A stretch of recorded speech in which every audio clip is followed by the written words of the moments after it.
Immigration arrests. The White House orders more with a demand for up to 3,000 per day. Crime, inflation, traffic congestion, and health care in New York. Our conversation with Governor Kathy Hochul.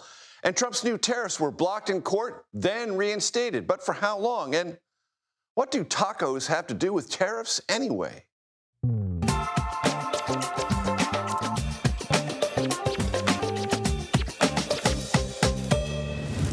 Hello everyone, I'm Major Garrett in Washington. Welcome to the Takeout. There's been a fair amount of news about the future of Trump tariffs and potential progress on a ceasefire between Israel and Hamas. I promise we will get to that and much more a bit later. But I want to start tonight with a conversation about immigration. I want to bring in White House reporter Czar Tom Homan, who joins us from what we call in the trade a studio van somewhere near Fredericksburg, Virginia. There might be a slight audio delay between my question and Tom's answer, but we'll work through that, I promise you.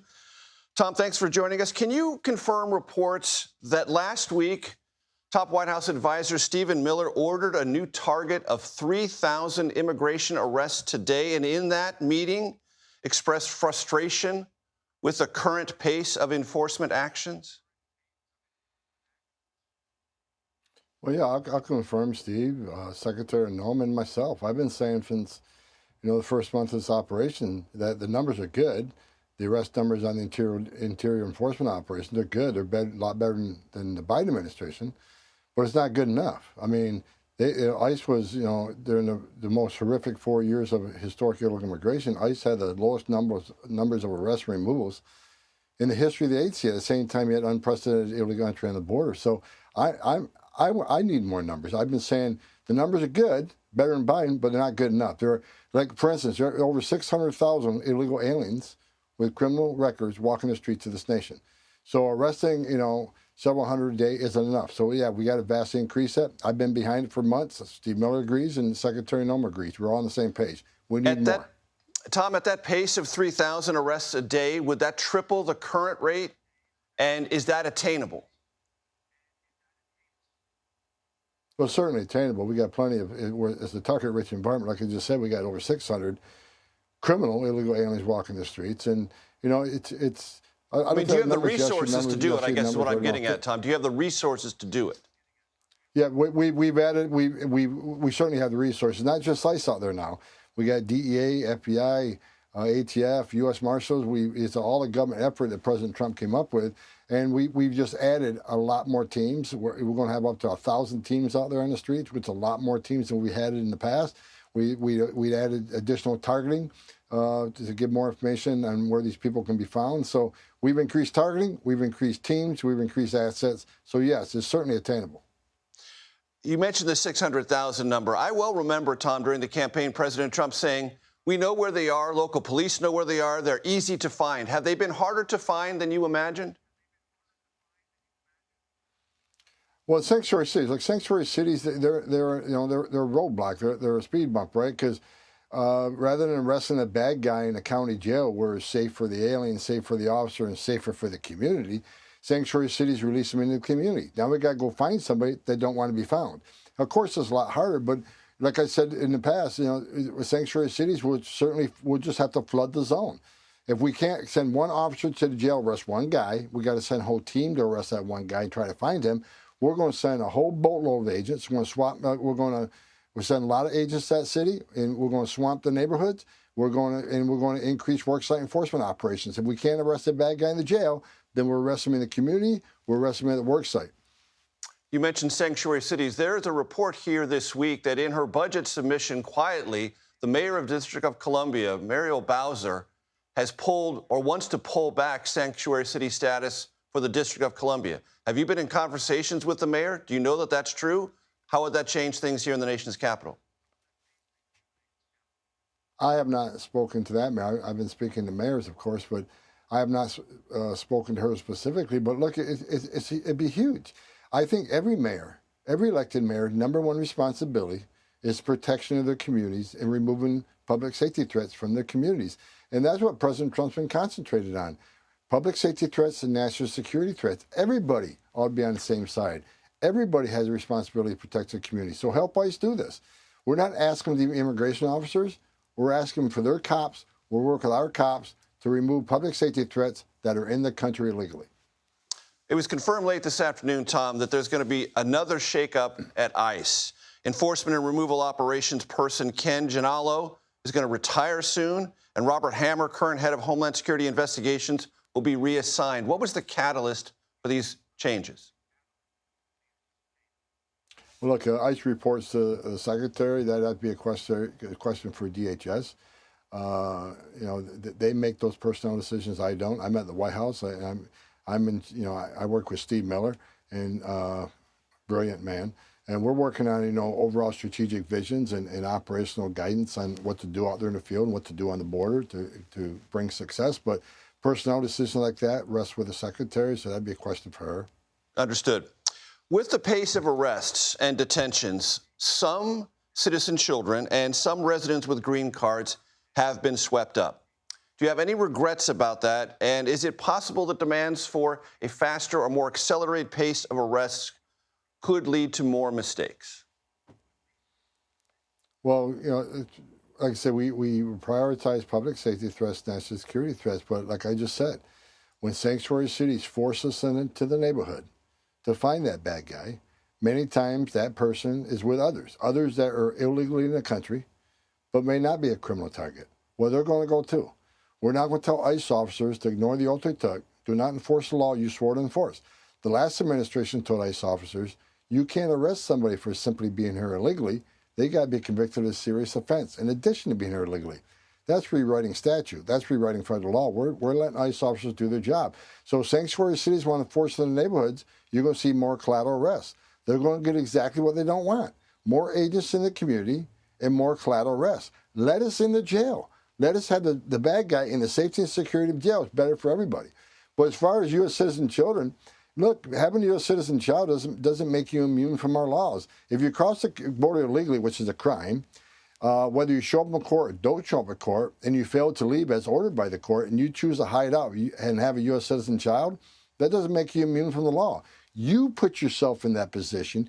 You put your family in that position. So when that person is already deported, it's parenting 101. You make a decision. You can take the child with you, or you can leave the child with another spouse or a relative, whoever you choose. That's a parenting decision. But to remove a U.S. citizen child, we don't deport U.S. citizens. That's illegal. But the parent makes that decision. And let me give you, for instance, if we didn't allow the parent to take that child with them, then the story today would be ICE is separating families. Then that'd be another story. We're making this a parental decision, not a government decision. Tom, you mentioned courthouses. I want to ask you, why is it necessary or a good idea operationally for ICE to conduct enforcement actions at courthouses where people are arriving for hearings? And is it your experience, and I know you have a tremendous amount of experience in this field, that hardened criminal aliens go to courthouses for hearings like these?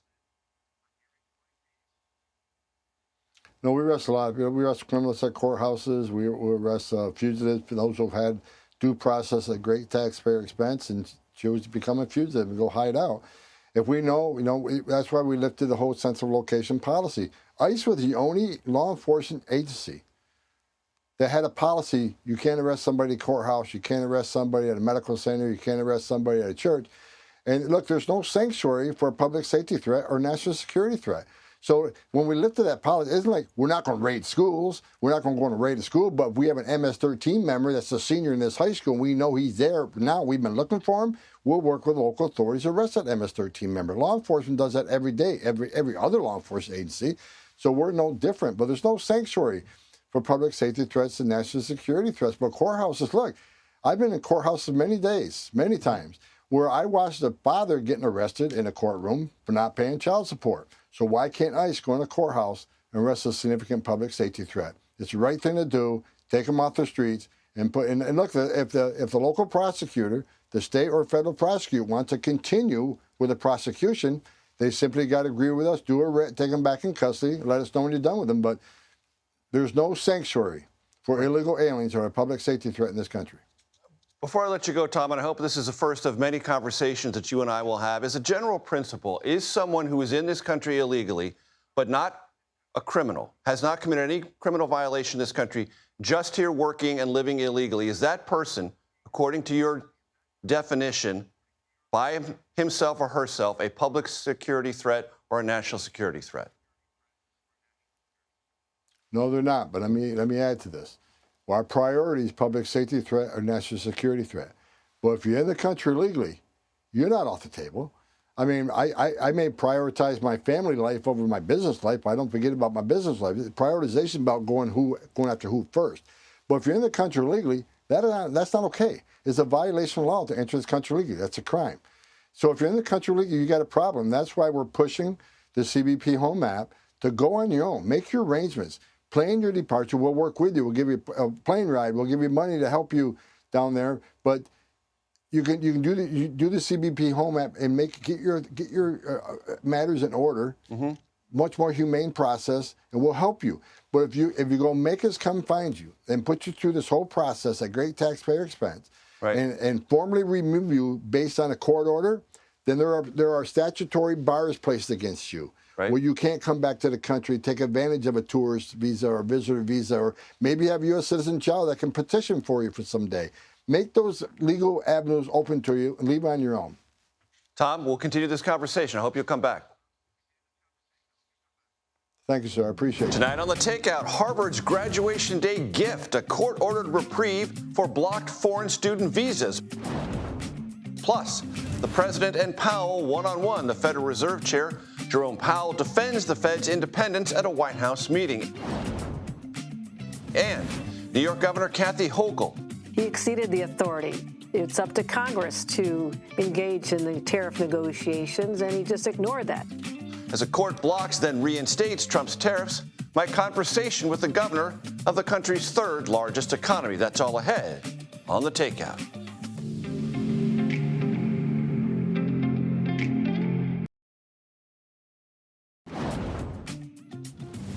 Welcome back. We will talk more about Trump immigration policies in a minute, but first I want to catch you up on a development in the war between Israel and Hamas, possibly important.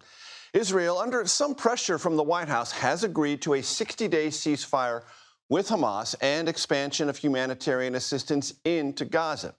Hamas says it is studying the proposal, but has not yet agreed to it. Trump officials say they are optimistic that will happen. The deal, if agreed to, would also see the return of 10 living hostages to Israel, as well as the remains of 18 who died in Hamas captivity. It is unknown if or how many Palestinian prisoners in Israeli custody might be released as part of the deal. Here was White House Press Secretary Caroline Leavitt earlier today. We hope that a ceasefire in Gaza will take place so we can return all of the hostages home, and that's been a priority from this administration from the beginning. I won't comment further. Now, as promised, I'm going to turn back to immigration and bring in Camila Montoya Galvez. Camila, great to have you. Welcome to the Conversation Corner. Thank you. What did you hear from Tom Homan that either did or did not comport with what we're seeing actually playing out? How about on courthouses and enforcement actions there? Well, the border czar said, Major, that the courthouse arrests conducted by ICE are mainly targeting criminals and people he considers to be public safety threats. But that may be true when ICE is going into local, county, and state courthouses overseeing criminal cases for migrants who are in the country illegally and also facing criminal prosecution. But we are talking about a different operation targeting immigration courthouses that are attending to the cases of migrants. And this operation is targeting non-criminal and criminal migrants alike who are attending those immigration court hearings overseen by immigration judges that decide not criminal cases, but immigration cases, which are civil matters. Asylum. That might be an asylum claim or something. Many of these migrants are non-criminal asylum seekers whose only civil offense in this country is entering the country illegally or remaining here without permission, which is not a federal crime. And so the administration is targeting these migrants and placing them in a fast-track deportation process so they can be deported much more quickly. But there's no criminality assessment tied to this operation. So some of the people being swept up are indeed non-criminal migrants. And the border czar also told me that if there are those citizen children who are being swept up or those with green card status who are being swept up, that's not ICE's fault. That's the fault of sanctuary cities. How did you evaluate that? Well, what the border czar is arguing is that just because somebody has a U.S. citizen child in the U.S., that does not protect them from deportation if they are in the country illegally. And the administration is targeting some families that include U.S. citizen children and arguing that the parents are deciding to take their U.S. citizen children with them because ICE has no legal authority to deport American citizens. Which he said. That's right. But what advocates are arguing is that the administration is not adequately informing migrants of their rights and the obstacles that some of these children could face in coming back to the U.S. Legally, they have to be able to come back to the U.S., but we're talking about children, and their parents are now facing multi-year bans from re-entering the country and obviously cannot come back to the U.S. with their children. And very quickly, Camila, when the White House orders 3,000 arrests a day, what does that begin to look like? It was really striking to hear the border czar say that that number is achievable because just to put it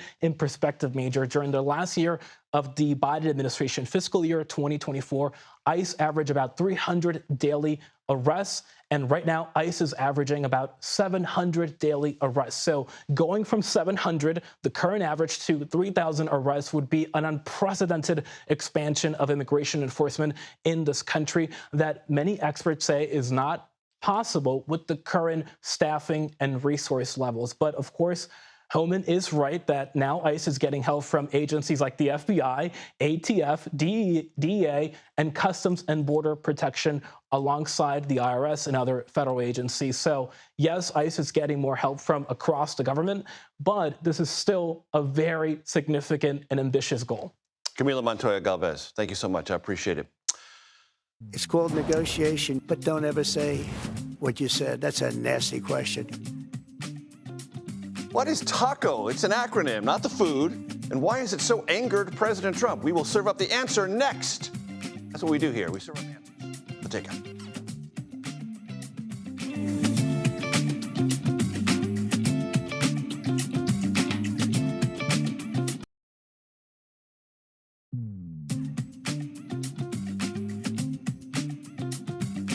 Welcome back. In case you're wondering, here's what else we're watching this evening. It's graduation day at Harvard. Yay! America's oldest university also got its day in court. Harvard and the Trump administration are battling over numerous White House efforts to siphon federal funds and block international student visas. Federal judge today temporarily allowed Harvard to continue enrolling foreign students. Federal Reserve Chairman Jerome Powell met with President Trump today at the president's request, amid continued criticism from President Trump that the Fed has been too slow to lower interest rates. In a statement, the Federal Reserve said Powell and Trump discussed the economy broadly, but not monetary policy. Rate decisions, the Fed said in that statement, would be based on, quote, non-political analysis. And an appeals court has ruled President Trump's tariffs can stay in place at least for now. That followed a ruling late last night that blocked Trump's so-called Liberation Day tariffs because they exceeded his presidential authority. The White House expects this legal fight over tariffs to eventually land in the Supreme Court.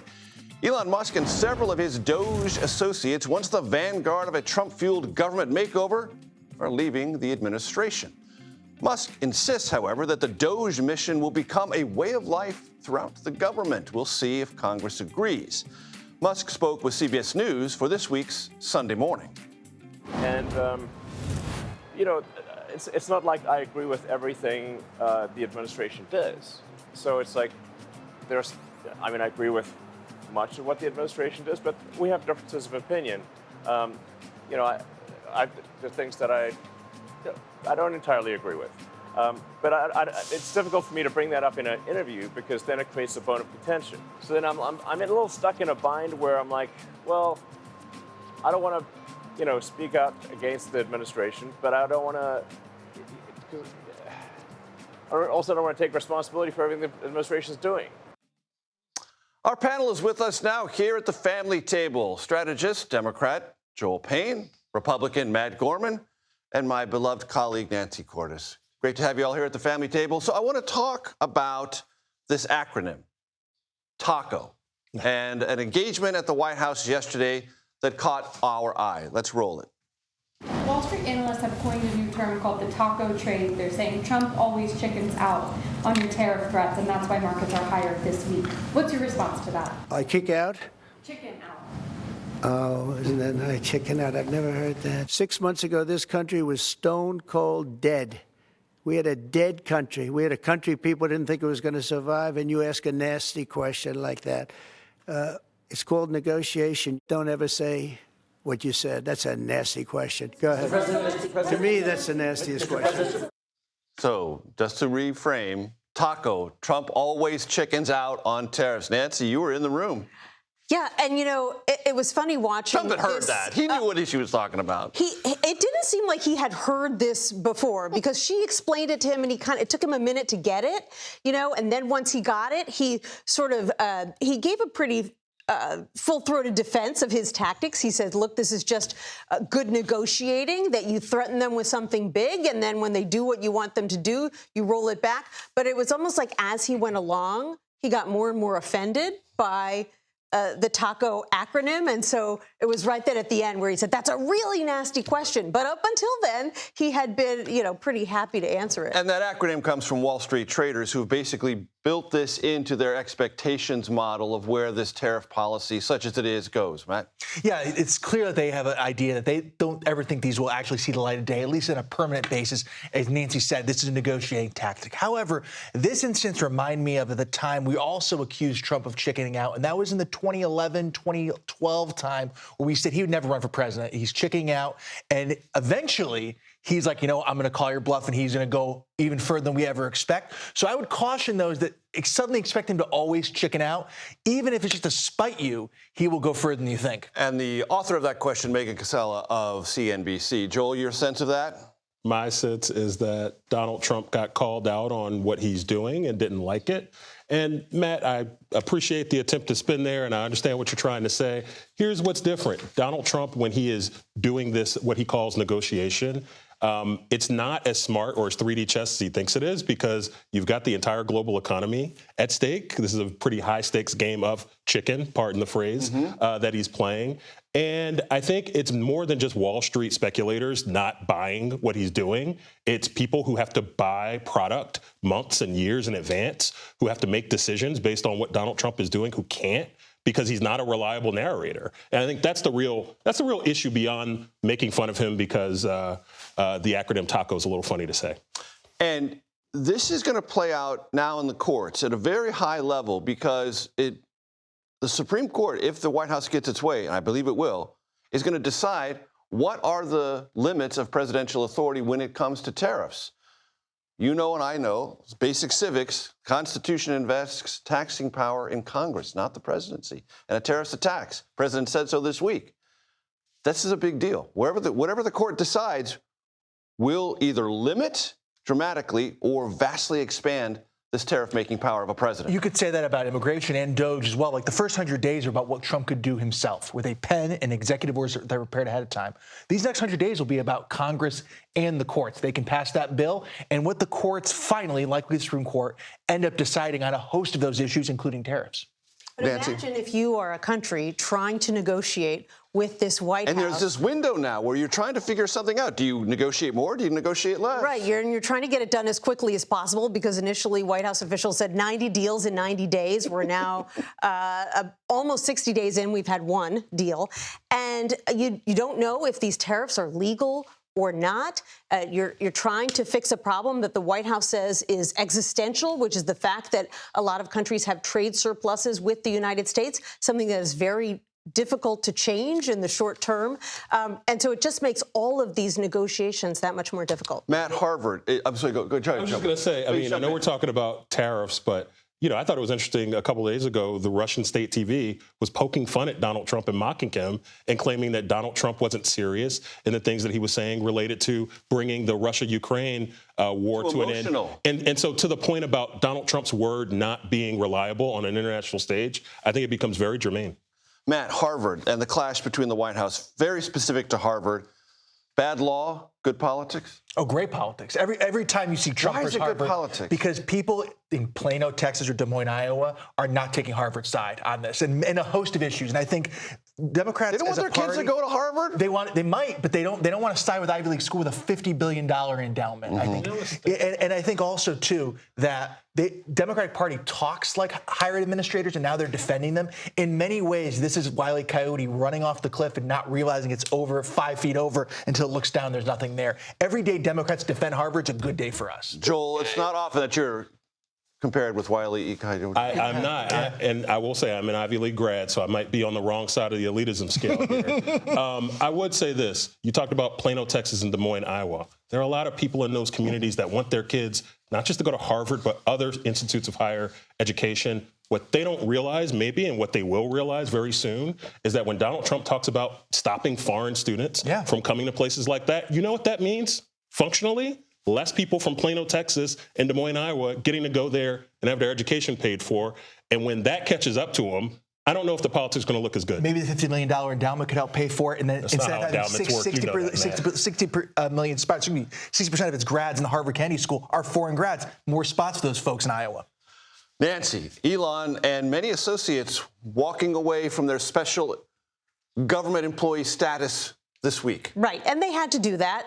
The end of Doge? It's not the end of Doge, according to Elon Musk, but it's the end of the consistent driving force behind Doge, which was Elon Musk. However, Doge now has a presence. He may zoom into cabinet meetings now. Right. He'll come back. There's going to be a seat for him at the table whenever he wants it in the White House. But Doge has now moved beyond him. There are now Doge operatives in every agency, so they will continue to do that work. They will continue to work with cabinet secretaries. In some cases, maybe they'll even work better with cabinet secretaries than Elon Musk himself did. But it's not goodbye, Elon, altogether. He is still, we're told, a close advisor to the president, and he's obviously got a lot to say, although it was so interesting in that clip you played that he said, I don't actually always agree with this administration, but I just don't say it because I'm worried about what it'll mean for my job here. I'm sure, Joel, you were so very deeply sympathetic to the difficulties that Elon was having trying to articulate his various levels of disagreement with administration. I am, Major, but I try to hold with the fact You're an that empathetic person. Doge is a way of life, as you may or may not have heard. One thing that's interesting, Elon seems like he's maybe leaving not on the greatest of terms by going at Donald Trump's biggest domestic policy agenda item right now, the big, beautiful bill, as he calls it. Elon Musk, and maybe a lot of folks like Elon Musk, not too happy with how it increases debt and deficit. What the hell were we doing with Doge for the last 6 months? If I'm Elon Musk, why did my Tesla stock prices fall? Why did I invest so much of my personal capital into fighting government waste? And Matt, really quickly, if there's a thumbs down from Elon on the big, beautiful bill, that is what they've called it legislatively, therefore I'm duty-bound to use that. Yeah. Is that a problem politically? No, because apparently, as I've gotten many times quoted from me, Elon's approval ratings from Democrats, not that great. So maybe if he's endorsing something, it might be beneficial for us to be on the other side of it. Matt Gorman, you get the last word. Nancy Cordes, Joel Payne, thanks for joining me here at the family table. Tariffs, inflation, and immigration, just some of the topics I'll cover next with New York Governor Kathy Hochul, right here on The Takeout.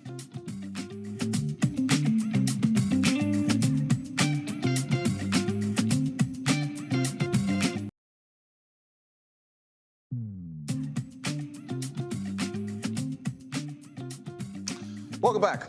Earlier today, I had a conversation with New York Democratic Governor Kathy Hochul. As we mentioned earlier, a lot of legal maneuvering on tariffs today. This discussion occurred before a federal appeals court halted a lower court's effort to block the so-called Liberation Day tariffs. The U.S. Court of International Trade said President Trump exceeded his authority to implement tariffs on his own. Your reaction? They were absolutely correct. He exceeded the authority. It's up to Congress to engage in the tariff negotiations, and he just ignored that. And I will say this, as I've been saying since day one, these tariffs are nothing but a tax on everything you purchase. And as a border state with Canada that shares 450 miles with them, this was already having an impact on our farmers and others who rely on that cross-border trade. So that's a good outcome. I only hope the Supreme Court will also follow the rules and make sure that this is a permanent decision.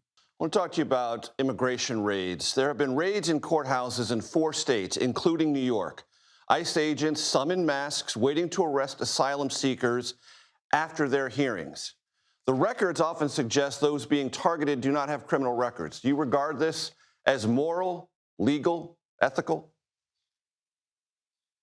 No, this is the opposite of what President Trump promised to run when he ran and what he told me in many conversations, that they're going after the worst of the worst, the people who've committed crimes in their own countries, people that are committing crimes in our state and harming others. I mean, I'll work with ICE, and I've said this hundreds of times, that those are the people I also want out of my state.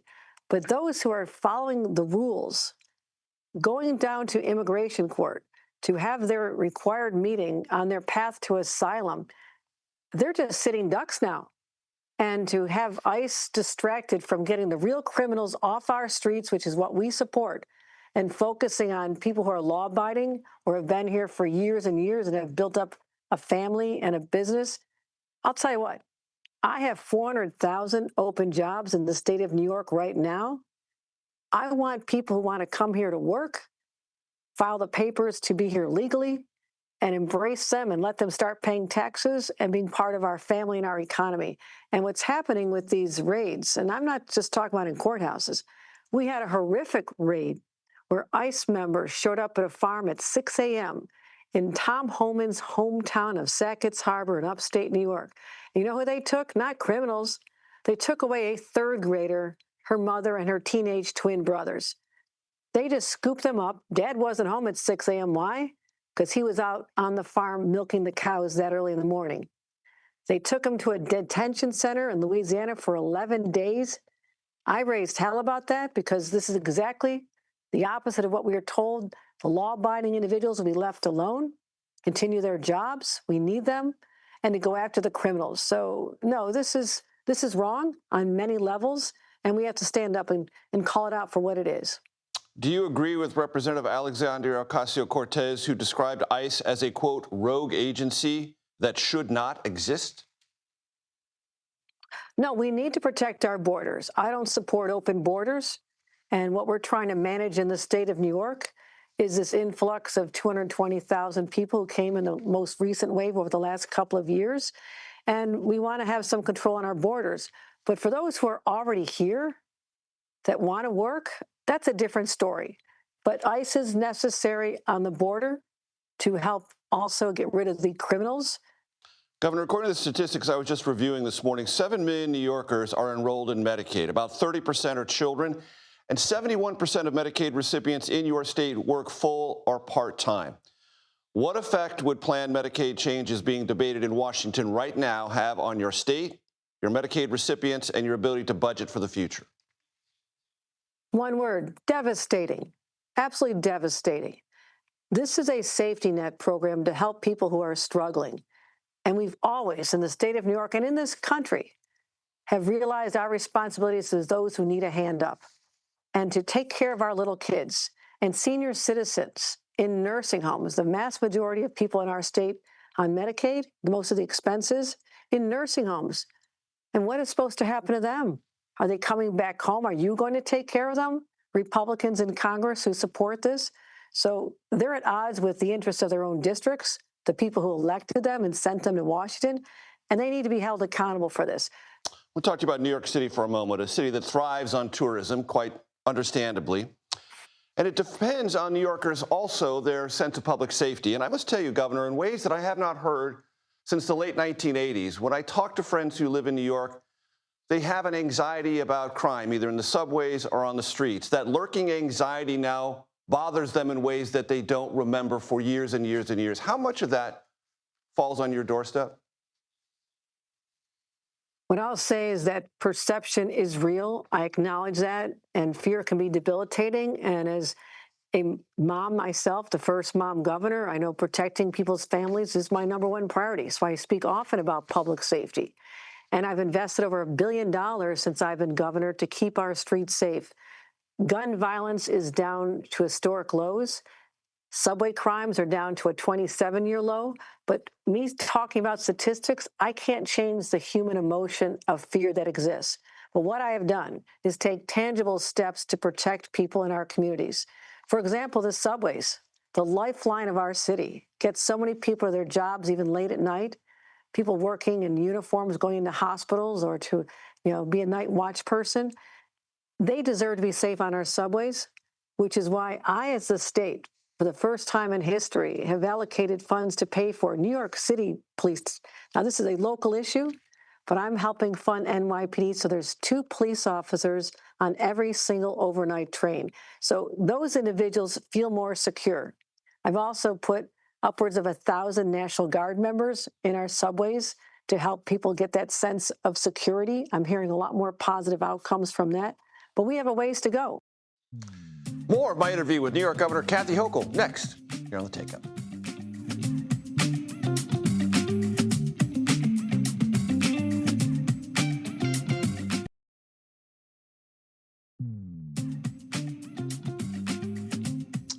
Here is more of my conversation with New York Democratic Governor Kathy Hochul. You have, I think it's fair to say, a complex relationship with Andrew Cuomo. He's the leading candidate to become the city mayor of New York. I don't know a lot about New York politics, but I know it's always an interesting relationship between the governor and any mayor of New York City. So there are a lot of layers of complexity here. Walk me through them. Well, historically, there is always a tension between the governor and the mayor. That goes back for decades. When I became governor, I said I'm going to change that dynamic. We don't have to have an era of hostility and one-upsmanship. I also represent, as governor, the 8.3 million people who call New York City home. They're also my constituents. So why would I take steps to harm them or their duly elected leaders just to make my own ego feel like I'm in charge? I don't have to go there. What I've done is develop a relationship. I work with Bill de Blasio. I work close with Eric Adams. I bring resources to the city. The mayor of the city of New York asked for $1 billion to help build affordable housing. I didn't put him through contortions to get that money. I said yes. So I've reframed the narrative. I look forward to continuing with that with whomever the voters of this great city decide they want as their mayor. Doesn't matter who it is. Couple of questions. You worked hard for the legislature to provide inflation refund checks. Couple of questions. Will your name be on those checks? And do you have any fear they'll fuel inflation like the COVID relief checks might have?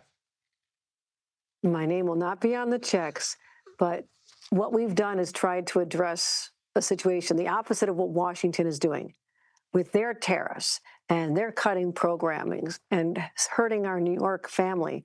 I've done the opposite in terms of trying to put more money back in people's pockets. The inflation rebate is part of that strategy. Overall, it's $5,000 back in families' pockets with a middle-class tax cut, the largest rate cut we've seen in 70 years. But the inflation rebate comes from one source. We saw last fall our collections and sales tax were up $3 billion. Why? Because New Yorkers paid more for everything because of inflation. Price of a product goes up, the sales tax goes up. What I said was, this doesn't belong to us. It belongs to New Yorkers. Let's put it back in families' pockets, the ones who are struggling, trying to pay for groceries and childcare and utility bills. I lived that life. That was my experience in my own parents' life who started living in a trailer park, and we really struggled. We buy our clothes at used clothing stores, and my mom tried so hard to stretch the food to feed a family of 8. And even when I started out and had to leave a job I loved in Washington, working for Senator Daniel Patrick Moynihan, I loved that position, but I couldn't afford childcare myself. We lost my income, and I was the mom clutching coupons, going into the big box stores, buying the bulk size paper towels and diapers. So when people are struggling now, I take it personally. I'm not a cynic by nature, Governor, but I read people who are, and there are some cynics who say the inflation refund checks are a way to soften congestion pricing increases.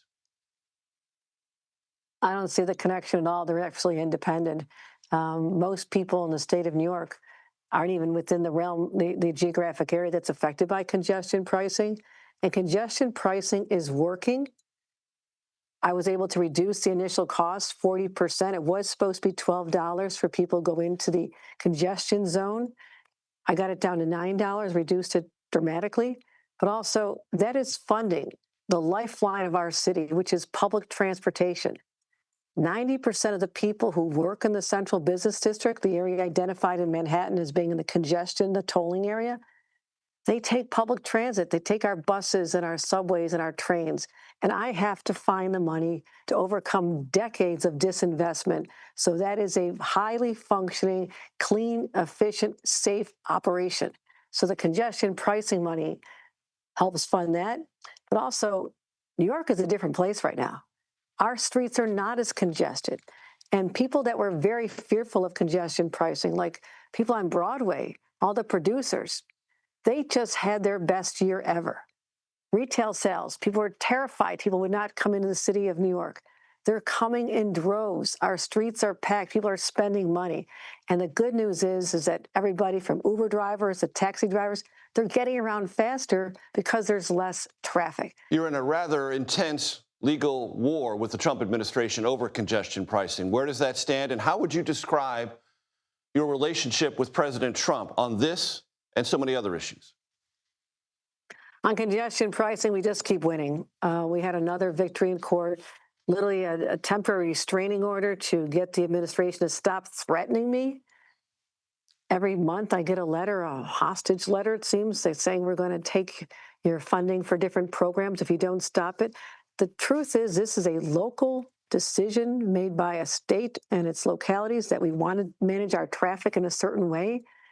And it is not the purview of the federal government. We secured all the necessary approvals in the past, so that's not up for dispute. And the judges just keep agreeing with us. So I encourage the Secretary of Transportation, who seems very, very obsessed about this program, focus on the skies. You're responsible for safety in our skies with airplanes and air traffic controllers.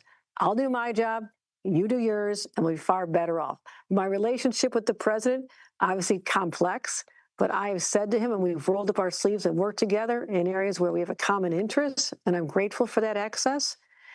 And using that to say, let's work on Penn Station together. This should be a beautiful monument to all that is great about New York City, not the current hellhole that it is right now. So he wants to help me with that. He understands my arguments on congestion pricing. I don't necessarily think he agrees, but he understands this is the prerogative of the local government and the state, and we'll see how it goes. Governor, you're running for re-election next year. I want to read you a quote from Elise Stefanik, who is a member of Congress who's all but announced to challenge you. Quote, "The fact is that Kathy Hochul is not only the worst governor in America, she is also the biggest drag on the ballot in the state of New York." Your response? Check the source. I will not accept that kind of criticism from a Republican. She's wrong. She's wrong. I mean, I would welcome a race like that. Let me tell you, I've run in 16 elections. I'm very competitive. I will win this election. And as happened last time I ran, when 2 members of Congress thought they could take me out in a primary and a general, guess what?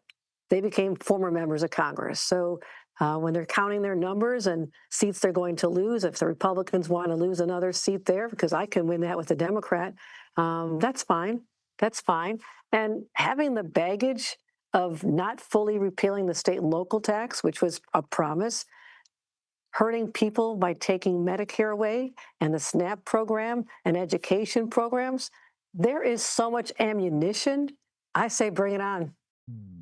Because it's a TV show, not a podcast, we trimmed the interview with Governor Hochul just a bit. You can watch the full interview on the Takeout page on YouTube. That is it for today. Tomorrow, we will wrap up our inaugural week here at the Takeout with a look back at what happened in Washington and around the country. Plus, my friend and co-author David Becker joins us for an installment of Democracy Watch. Also, tomorrow, sausage for one doesn't exist, at least according to sausage maker Johnsonville. Why political divisiveness could be bad for its business, and how an ad campaign preaching togetherness might just be resonating nationwide.